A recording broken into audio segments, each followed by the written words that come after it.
ายดีทุกคนสบายดีเด้อวันนี้เอาสิพากันขี่รถออกไปซื้อเครื่องเนาะเดี๋ยวสิท่ายเบิ้งเด้อห้างนั้นเป็นยังไงข้างๆเขาขี่มาทางหนึ่งมาทางนี้เมื่อเข้าไปเนี่ยไปป่านะไปห้างนะ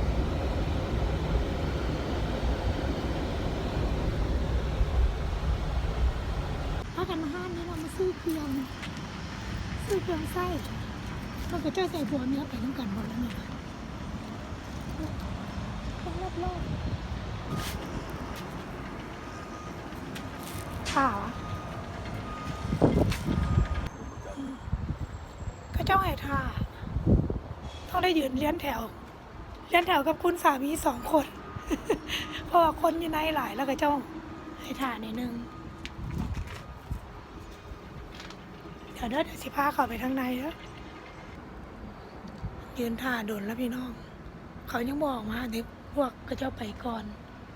นางก็เลยยืนเลี้ยนแถว2 คน2ผัวเมียยืนเลี้ยนแถวเนี่ยมึงไม่มีไผเลยถ่ายอยู่ห้านพระเจ้าหน้าห้านยืนเป็นโม่กันเนาะเจ้าไหนเข้าไปน้ำกันเข้าไปเบิ้งถ้ามีคนออกมาพุ่นแหละ2 คนเอาจังสิเข้าไปได้ ตอนนี้คนยังบอกมาก็ต้องได้ยืนต่อไปโอ้ว่าสิโดนหลายปานใดแต่ก็มายืนโดนเติบอยู่คือว่าแล้วเสื้อคนที่ออกมากับเจ้าก็ซื้อเครื่องไส้มันก็ต้องได้ได้เลือกนะกับเจ้าก็ต้องได้เลือกก่อนเอาสิซะจะได้เข้าไปอีกแล้วนะทุกคนเอาเข้ามาแล้วมัน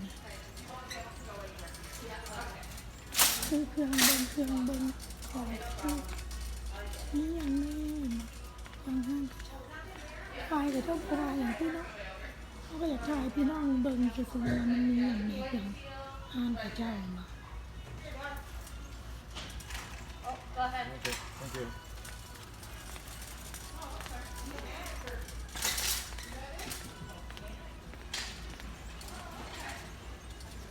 มาพูดอะไรได้อย่างจังมาเด้อเสียไปให้ซื้อไปให้โต๊ะมีตังมีโซฟาเครื่องไส้แบบไปข้างล่างก็มาซื้อโต๊ะซื้อแวนซื้ออย่างไรอยู่นี่เห็นบอกเครื่องเฟอร์นิเจอร์มีหมดก็ซื้อเท่านั้นแหละมีโต๊ะแบบนานๆงั้นเลยถ้าไปคัลเลอร์ใส่สีดำ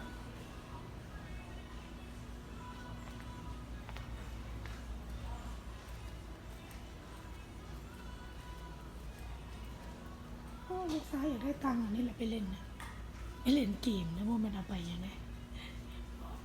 ลูกชายอยากได้ตังค์ตอนนี้ไปเล่นเกมบอกให้มันมีซื้อให้อยู่มาแต่งตารางก่อนหูงามนะหูไปติดฝาเงินหูตอนนางมาบ่มีหูตัวนี้มากเห็นบอกหูตัวคนนี่งาม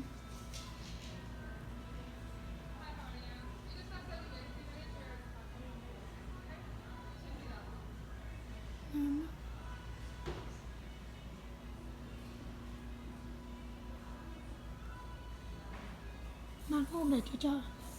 หูตัวนี้ทางงานเหมือนหูตัวนี้ทางงานมักธรรมชาติแบบตัวนี้แบบงามแรงเนาะธรรมชาติงามแรงลำเบิงแวนเนี่ยลูกสาวติดฝาฝนขอเข้าห้องน้ำก็เท่ากัน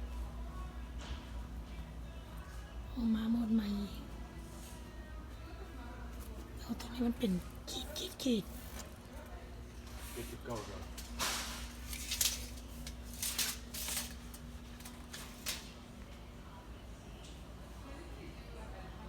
เห็นบ่เจ้า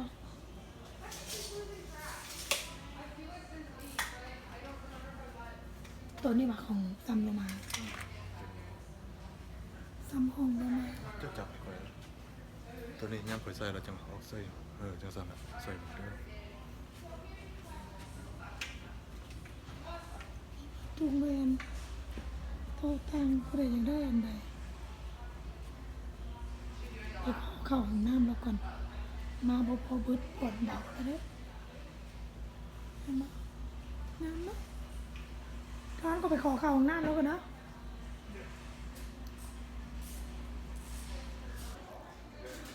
ไปขอเข้าห้องน้ำกับเจ้ากับเจ้าบ่ให้เข้าเขาบ่ให้คนอื่นเข้าช่วงนี้เขาให้แต่คนพนักงาน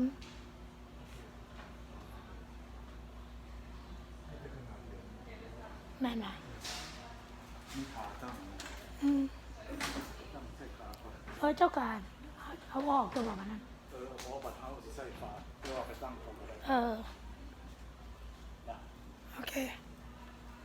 แล้วละซื้อแต่อันนั้นอันเดียว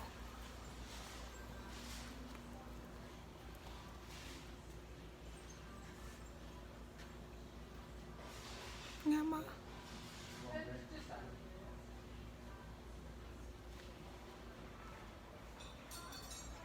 ตัวนี้แวนน้อย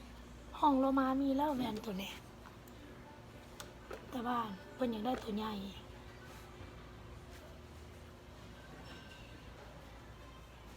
เพิ่นอยากได้ตัวใหญ่ก็เลยได้มาเปลี่ยนในเพิ่น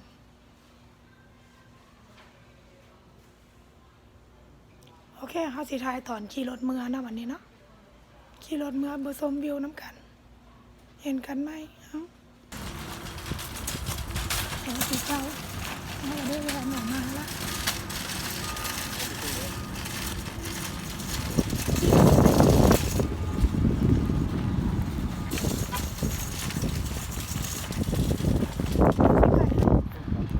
ขอย่านตกไปได้ไหม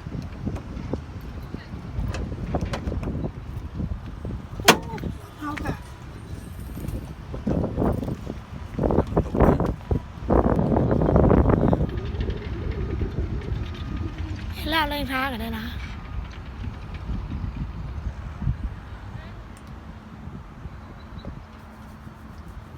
แดดพี่น้องเลยแดดแค่แดดมาเนาะขอมาซื้อห้างนี่แหละ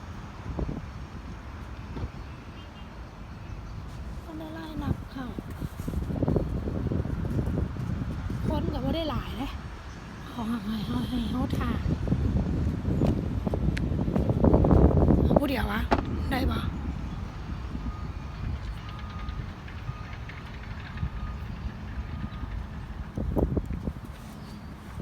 ซื้อแวนไปติดฝาเอาให้ลูกสาว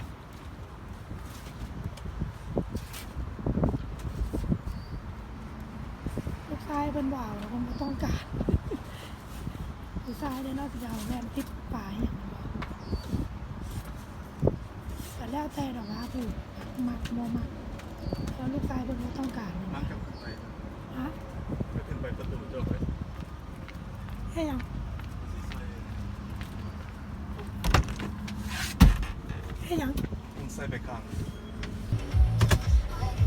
เมื่อมาเนี่ยนะขี่รถเมื่อเนาะพาพี่น้องขี่รถสมเที่ยวพาพี่น้องขี่รถเที่ยว ที่ทางออกมาเลย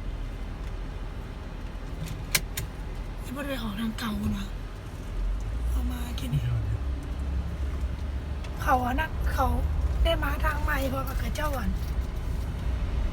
แต่งทางแต่งเฮ็ดคือสิแมันเฮ็ดห่างอีกตื่นหรือว่าห้างนี่ก็บ่จักละ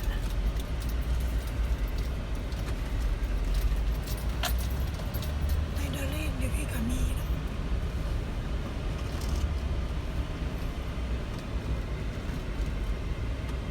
อันนั้นเป็นห้องหนังเหมือนบอก อันนั้นเป็นห้องหนังทั้งหนาวอ่ะบ้านซินิแพ็คออเดียนมาสักนิด โอเดียน ออเดียน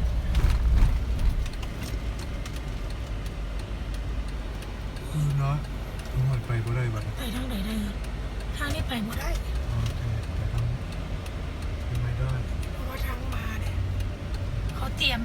บ่จุเจ้าจะเขาสิเฮ็ดหยังนี่เขาเตรียมดินเขาเตรียมเจียนพวกสิสร้างอะไรไป stop sign stop sign อยากกินไอ้คาปูชิโน่เด้ไอ้คาปูชิโน่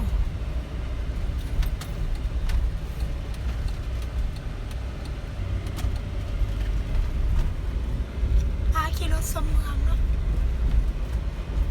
อันนี้มาในคาฟอแล้วนี่มันบอยดอน น่ะเมืองอะไรครับผม เมืองในคาฟอแล้วแต่กับโบมันบอลตัวใหญ่มัน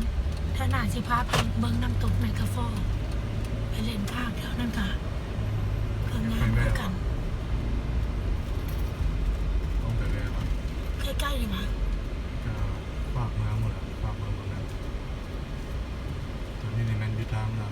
ตะวันตกมันอยู่ตะวันออก พ่อเมื่อไหร่ยังพาหรือว่าจะไหนขี่ไปเบิ่งบอก คือสิแมนไปแล้วเขาคือสิวายลงหมดว่าจังไหนลองขี่ไปเบิ่งกันดิ ย่านเขาบ่อยลงรถมาซะ ลองไปขี่กัน ไปขี่รถไปเบิ่งบันหนึ่งไปเบิ่งในคาฟอนะเจ้าเนาะ15ไปเบิ่งในคาฟอจังหน่อยเนาะเฮาบ่ฮู้ว่าเขาสิให้เฮาลงรถบ่คันเขาให้เฮาลงรถเฮาก็สิลงไปย่างชมวิวจักหน่อยคันเขาบ่ให้เฮาลงเฮาก็ขี่รถเบิ่งฟังเสียงได้เด้อ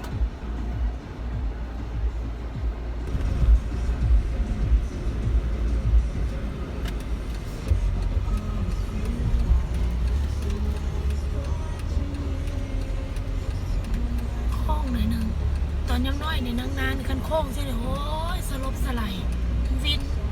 ขี่รถขี่เรือขี่ยนต์นี่บ่ได้เด้อแต่เดี๋ยวนี้ขี่ยนต์ไปเมื่อลาวทุกเทื่อกันยังงั้นก็ยังได้กินยาแก้วินคันบ่แก้วินแล้วมันตายเลย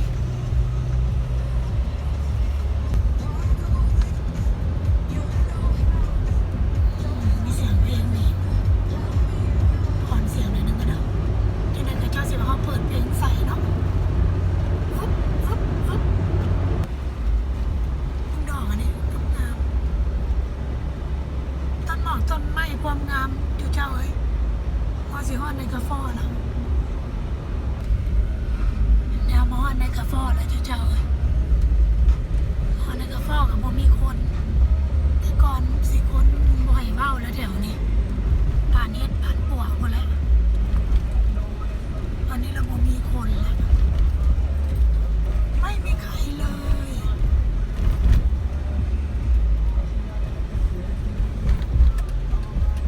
บ่มีคนตะกี้คนแท้คนวายามนี่โอ้ยคนนี่แตกวุ่นๆก็มีคนย่างอยู่นั่นน่ะแต่ว่าเขาบ่ให้จอดรถว่ะ บ่อยลงรถที่ดูว่าจังไหน เนื้ออาหารขายเครื่องเขาก็ยังเปิดอยู่ว่าหนังบ่มีคน50%ออฟกูนะก็ยังไม่มีคนเลยโอ้ดอกไม้งามขนาดหน้ามันดอกไม้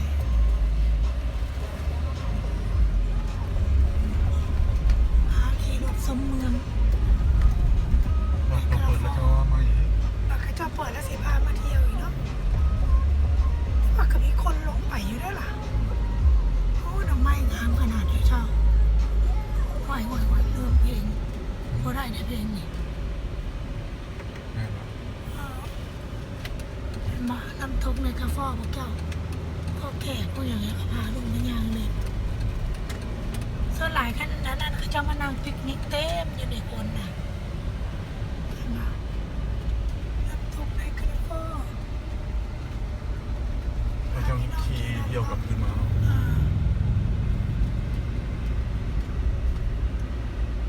ตัวนั้นนางๆขึ้นไปเทิงกันแล้วได้นะ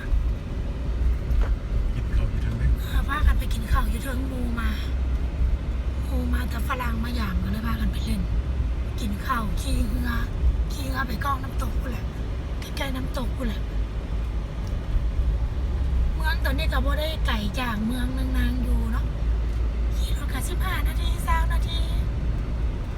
ขี่รถมาก็ได้ คนไม่เรียกอีกบ่ถึง แต่ก่อนก็คุณสามีไม่เห็นแม่อยู่พี่ บ่ได้นี่กันมาแบบ เดี๋ยวนี้ก็โดนๆก็มาอยู่ คนจำเป็น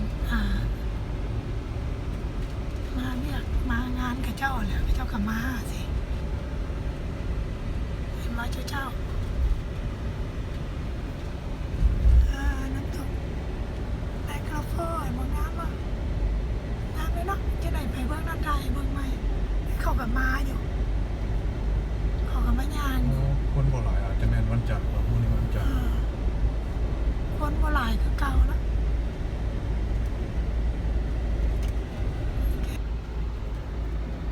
โอ้ยบ่เห็นละขายละให้เราเล่นสมเมืองบ่เห็น